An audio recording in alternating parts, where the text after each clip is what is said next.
There was a moment that night when the words were already formed. Not vague, not emotional. Clear, steady, ready to be spoken. I remember the exact second they reached my throat. The pause, the breath, the quiet space where everything could have changed. Nothing dramatic happened. No raised voices. Just the awareness that once those words left me, they would rearrange something I wasn't sure could be put back. I didn't stop because I was afraid of conflict. I stopped because I understood the weight of what honesty would introduce. I knew how it would shift the tone of the room, how it would alter the way I was seen, how it would ask for something that couldn't be taken back. Silence felt safer in that moment, not because it was right, but because it preserved what already existed. And preservation can feel like wisdom when you don't yet know what it costs. At the time, staying quiet felt controlled, measured, almost generous. I told myself that timing mattered, that not everything needed to be said immediately, that some truths could wait without being lost. So I swallowed the words carefully, convincing myself I was choosing calm over impulse. What I didn't realize was that I was also choosing postponement over presence.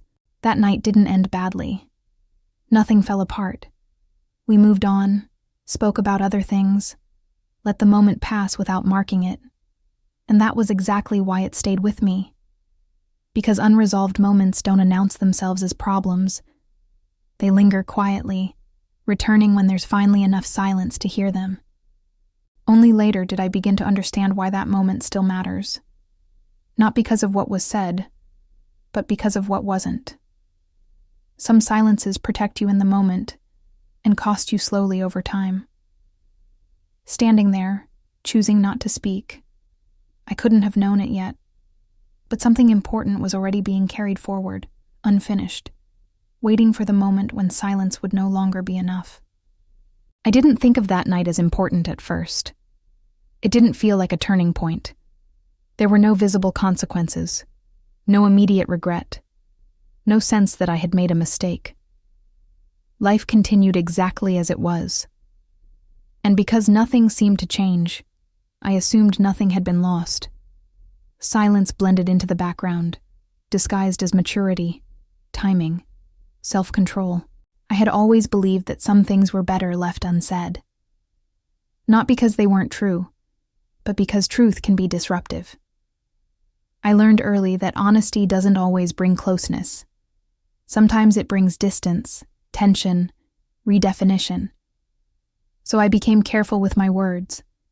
I learned how to weigh them, measure them, decide which ones were worth the shift they might cause. That night, silence felt like a thoughtful decision, not an act of fear. What I didn't account for was how unspoken moments accumulate. They don't disappear when you move on. They stay unfinished, quietly shaping the way you show up afterward.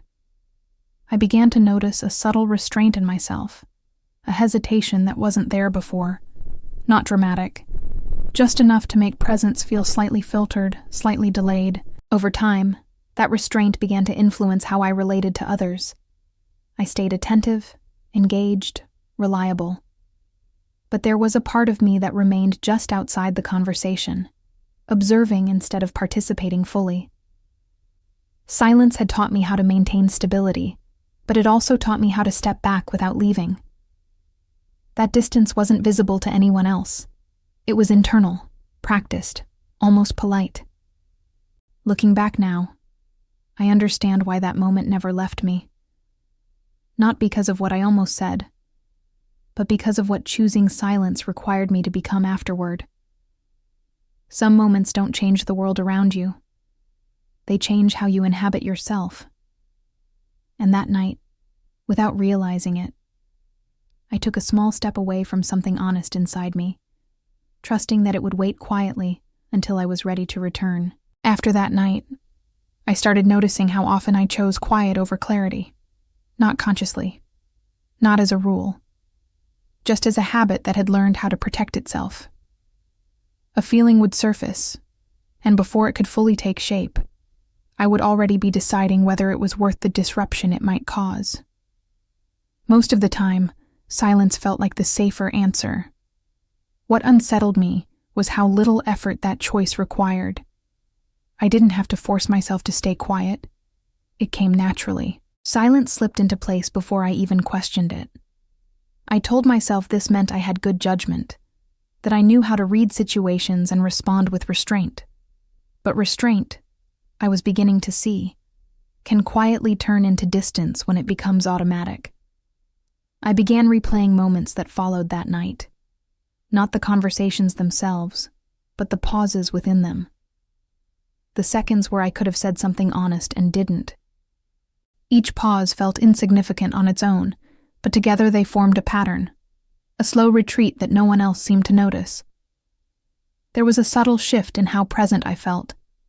I was there, listening, responding, participating. But something in me stayed slightly removed, as if I were watching myself from just outside the moment. Silence had taught me how to remain composed, but it had also taught me how to hold back parts of myself without appearing absent. I noticed how easily I justified that distance. I told myself that not everything needs to be expressed to be real, that maturity involves knowing what to carry quietly, that speaking up isn't always necessary. These thoughts felt reasonable, even responsible, and that made them difficult to challenge. Over time, the cost of that restraint became clearer. Not in conflict or fallout, but in missed connection. I stopped expecting others to lean in. I adjusted before anyone asked me to. Silence made interactions smoother, but it also flattened them, removing the edges where something genuine might have formed. There were moments when I felt a quiet ache, not pain, but absence. The sense that something meaningful had passed without being named. I didn't feel wronged or dismissed. I felt postponed, as if my truth was always scheduled for later, a later that never quite arrived. I started to recognize how much energy went into maintaining that calm exterior. It required constant awareness of my own reactions. I had to notice feelings early enough to soften them in time. That vigilance was invisible to everyone else, but it accumulated quietly inside me. What troubled me most was realizing that no one had asked for this level of restraint. The silence wasn't demanded. It was offered. I had learned how to keep things stable by making myself smaller, and over time, that shrinking felt normal. That night had taught me how to stay quiet when it mattered. But it hadn't taught me how to return once the moment passed.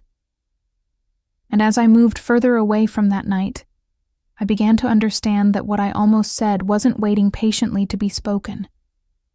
It was slowly shaping the way I learned to disappear. As time passed, I realized that silence hadn't just followed that night. It had learned from it. It began anticipating moments before they happened, stepping in early, adjusting my presence before honesty even had a chance to appear. I didn't notice the shift right away. It felt subtle, almost responsible, like foresight, like emotional intelligence practiced quietly in advance. I became skilled at sensing when something I felt might complicate the atmosphere, a change in tone, a hesitation, a question that carried weight. Before anyone else could feel it, I would smooth it over internally, choosing calm as a default response. Silence wasn't a reaction anymore. It was preparation. What unsettled me was how invisible this effort remained. On the outside, everything looked balanced. Conversations flowed. Nothing felt tense or unresolved to anyone else. But inside, I was constantly monitoring myself, deciding which reactions were acceptable and which ones needed to be softened or withheld entirely. That constant filtering left little room for spontaneity. I noticed how this affected the way I listened. I wasn't just hearing others. I was calculating how my responses would land. Even empathy became measured. I offered understanding carefully, without revealing too much of where I stood. Presence, I realized, had become something I rationed instead of something I inhabited fully. There were moments when I felt the distance clearly, not as loneliness, but as a quiet detachment. I could be close to someone, and still feel slightly out of reach of myself. Silence kept me steady, but it also placed a thin layer between my inner world and the space I occupied with others. I began to see how much trust silence required. Not trust in others, but trust in endurance. The belief that carrying things quietly was sustainable, that unspoken truths would not ask for attention later, that what was postponed could remain contained indefinitely. That belief felt solid until it didn't. Small cracks appeared in unexpected ways. Moments when I felt tired without knowing why, when calm felt heavier than it should, when being fine required effort instead of ease. Those moments didn't demand answers, but they made it harder to ignore that something was being held for too long. I realized that silence had begun to define my role. I was the one who didn't escalate, the one who stayed composed, the one who kept things from becoming complicated.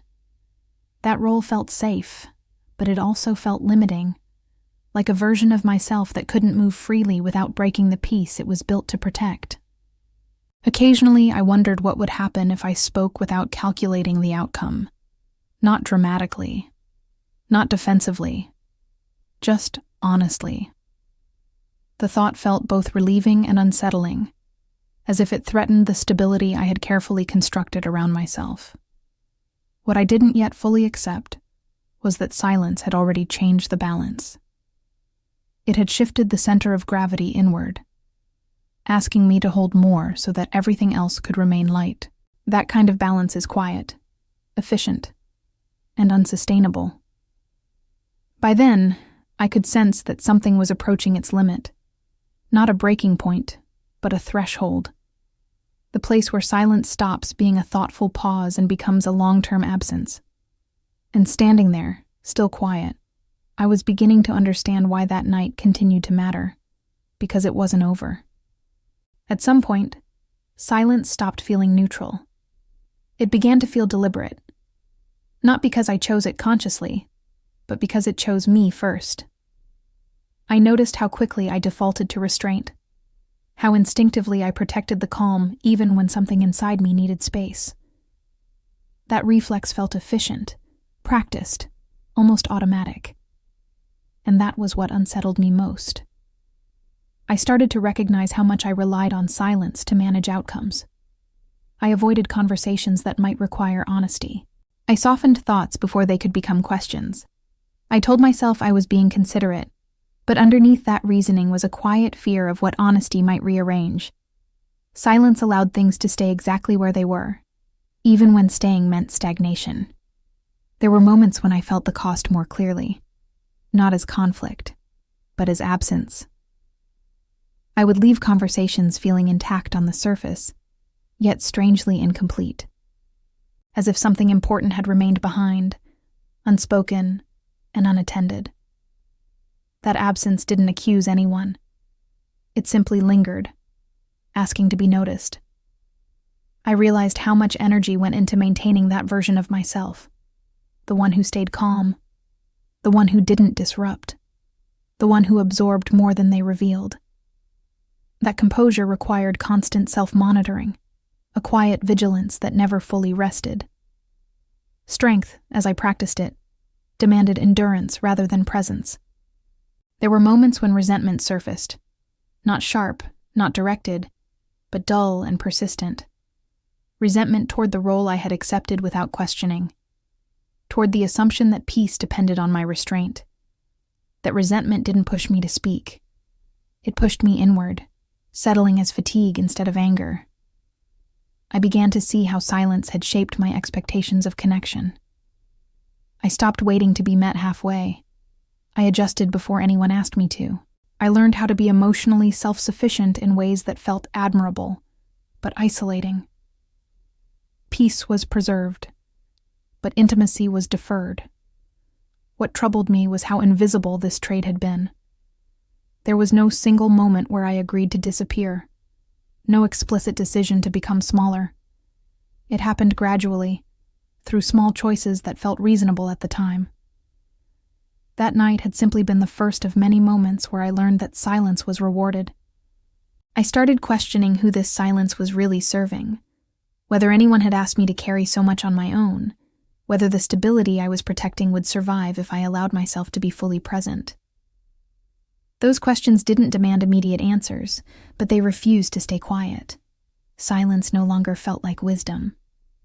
It felt like a habit I had outgrown, a strategy that once protected me, but now asked for too much in return. I could sense the edge of it, the place where restraint would stop being care and start becoming loss. Nothing had changed yet on the outside. Everything still looked calm, intact, undisturbed. But inside, something was preparing to shift. Not through confrontation, not through force, but through a quiet awareness that this way of staying silent could no longer be carried forward unchanged. I didn't return to that night to rewrite it. I didn't come back looking for the words I almost said, or for a version of myself that acted differently. What stayed with me wasn't the sentence left unfinished, but the awareness it created. That silence is not empty. It carries weight. And when it stays with you long enough, it begins to shape how you move through the world. There is a difference between silence that gives you space and silence that slowly takes it away, between pausing with intention and postponing yourself indefinitely. That night taught me how easily we can confuse restraint with wisdom and calm with connection. Strength does not ask you to disappear. It allows you to remain present, even when what you carry might disturb the quiet. Recognizing that doesn't require confrontation, only honesty with yourself. If you stayed with this story until now, thank you. Some stories are not meant to resolve anything. They exist to remind us that what goes unsaid still lives within us. If parts of this felt familiar, let that recognition stay gentle. There are more stories like this waiting, quiet, thoughtful, and honest about the moments we almost speak and don't. If you return for the next one, we'll continue together, listening closely to what still matters, even when it was never said out loud.